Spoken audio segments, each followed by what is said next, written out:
La señora Neri no cabía de felicidad, pues después de años intentando concebir, finalmente Dios le concedía la dicha de esperar a su primer hijo. Era una mujer indígena otomí, originaria de San Bartolomé Tutotepec, ubicado en el estado de Hidalgo. Su esposo era un hombre alto, fuerte y de carácter recio. La amaba profundamente, aunque no siempre lo demostrara con palabras. Orgulloso no perdía oportunidad para presumir ante todo el pueblo la próxima llegada de su hijo. Trabajaba arduamente en el campo, reuniendo cada centavo con la firme intención de que a su familia no le faltara nada. Su padre le obsequió un terreno y le aconsejó comenzar a construir su patrimonio, pues aquellas tierras estaban siendo desaprovechadas.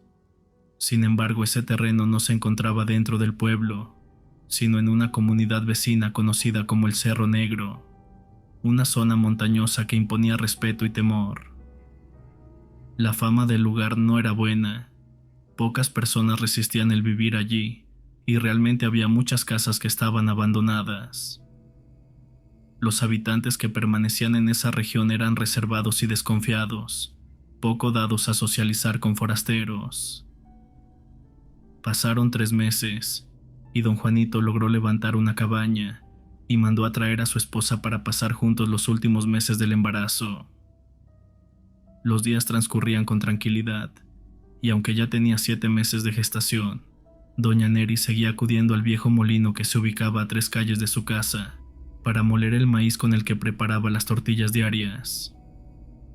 A menudo en las madrugadas podía ver desde lejos la silueta del Cerro Negro, y en ocasiones justo alrededor de las 4 de la mañana distinguía extrañas bolas de fuego que se deslizaban por sus laderas.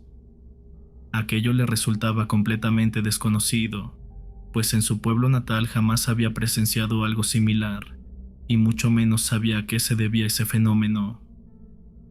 Con el paso de los meses llegó finalmente el tan anhelado nacimiento. Don Juanito, desbordado de alegría, mandó a sacrificar 2 puercos para ofrecer un gran banquete, como dictaba la tradición local ante la llegada de un nuevo miembro a la familia. Sin embargo, la felicidad pronto se vería empañada por una inquietante advertencia.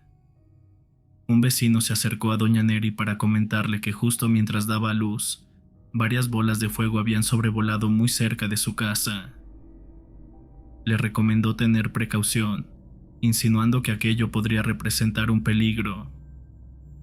Don Juanito, escéptico, no le dio mayor importancia. Con el tiempo, aquel mismo vecino aceptó ser padrino del niño y ofreció su apoyo durante las festividades del carnaval. Según la costumbre, debía encargarse de alimentar a todo el pueblo, y así lo hizo. Aquel día llegaron visitantes de otras localidades, todos vestidos con sus mejores ropas para la celebración, pero algo extraño sucedió esa tarde. 3 mujeres vestidas completamente de negro hicieron su aparición. Tras saludar cordialmente a la pareja, pidieron ver al recién nacido. Al cargarlo, el pequeño rompió en un llanto desconsolado, un llanto demasiado extraño, como si el miedo se apoderara de su pequeño cuerpo. Los padres, aunque desconcertados, no le dieron demasiada importancia, y la fiesta se prolongó durante todo el día.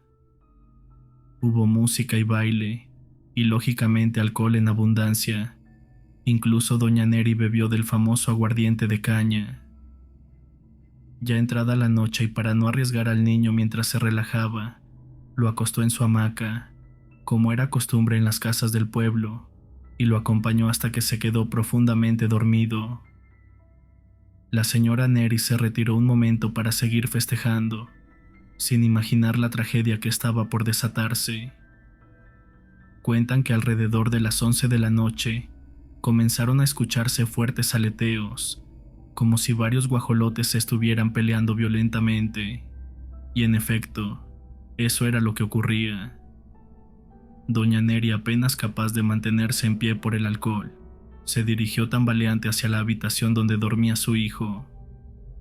Al entrar, quedó paralizada por el horror, pues 3 enormes criaturas con forma de guajolotes negros se disputaban el cuerpo del bebé. Lo jalaban entre sí como si fuera un simple objeto, y aunque el pequeño mostraba evidentes señales de haber sido lastimado, no emitía ni un solo llanto. Aquello era lo más perturbador de todo, pues parecía estar bajo algún tipo de embrujo, hipnotizado por aquellas bestias. Presas del pánico, los gritos de la madre alertaron a su esposo, quien corrió de inmediato a socorrerla, pero al llegar las aberrantes criaturas escaparon por la ventana, llevándose al niño con ellas. Lo arrastraron velozmente hacia las faldas del Cerro Negro, también conocido por los lugareños como la Montaña de las Brujas. El caos se apoderó del lugar, y los pocos invitados salieron corriendo en busca del bebé, en compañía del desesperado padre. Algunos testigos afirmaron que las criaturas se desplazaban con una velocidad inhumana. En el camino sobre la hierba vieja y reseca, encontraron manchas de sangre que confirmaban lo peor. Don Juanito, impulsado por la angustia, logró llegar hasta la base del cerro, pero fue demasiado tarde. Frente a él yacía el pequeño cuerpo de su hijo, destrozado y mutilado. Le habían chupado la sangre y mordido el cuerpo con tal brutalidad que parecía obra de bestias salvajes.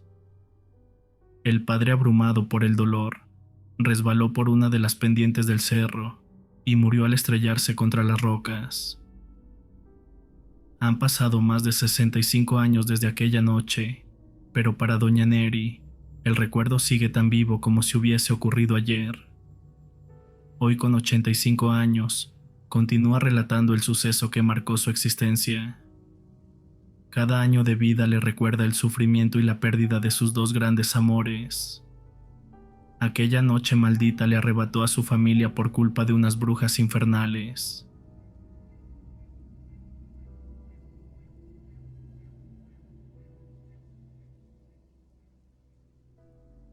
Los nahuales son personas con una capacidad muy especial, la de transformarse en cualquier animal. Existen muchos relatos que describen distintos métodos de transformación, dependiendo del brujo o la región. En el estado de Puebla, por ejemplo, se habla mucho de los nahuales cambiapieles. Esta creencia no es exclusiva de los pueblos indígenas, pues en realidad en otras culturas ancestrales también cuentan con un legado cultural y antropológico que alimenta estas fascinantes leyendas. Todo lo que voy a contar comenzó cuando tenía 11 años. En aquel entonces solo tenía una amiga en la escuela del pueblo. A ella la maltrataban y le decían de todo por ser diferente. Para los demás era demasiado rara, pero para mí era la única amiga que tenía, y la quería como a una hermana. Al principio nuestra amistad fue inocente y cálida, pero con el tiempo descubrí que escondía una verdad oscura, algo espantoso que habría aterrorizado a cualquiera. Lo cierto es que, tras el miedo inicial, terminé acostumbrándome y le juré guardar su secreto. Lamentablemente ella ya falleció, y creo firmemente que fue ese secreto lo que la condujo a la tumba. Hoy por primera vez decido compartir esta historia, esperando que se comprenda su naturaleza. Mi amiga se llamaba Toñita. Éramos humildes, y nuestros padres no tenían dinero suficiente para comprarnos siquiera algo para comer en el recreo, pero ella siempre me invitaba a desayunar a su casa. Cada vez que iba encontraba la mesa servida, todo limpio y ordenado, pero lo extraño era que durante todo un año de amistad jamás vi a su madre. Era como si alguien preparara la comida y luego desapareciera, o se escondiera antes de que yo llegara. Un día Toñita me invitó por primera vez a comer a su casa, pero antes me pidió hacer un juramento. Tenía que prometer por lo más sagrado que pasara lo que pasara. No debía gritar ni salir corriendo. Según ella, mientras el secreto se mantuviera a salvo, nada malo nos podría suceder. A mi corta edad no entendí bien a qué se refería. Yo solo pensaba en la comida, porque llevaba horas sin probar bocado debido a la pobreza que reinaba en mi casa, así que acepté sin pensarlo. Le juré lo que me pedía y fuimos a su casa. No lo tomé en serio, pues creí que era una broma de mal gusto. Eran aproximadamente las 11:40 de la mañana, y según Toñita su mamá estaba haciendo tortillas.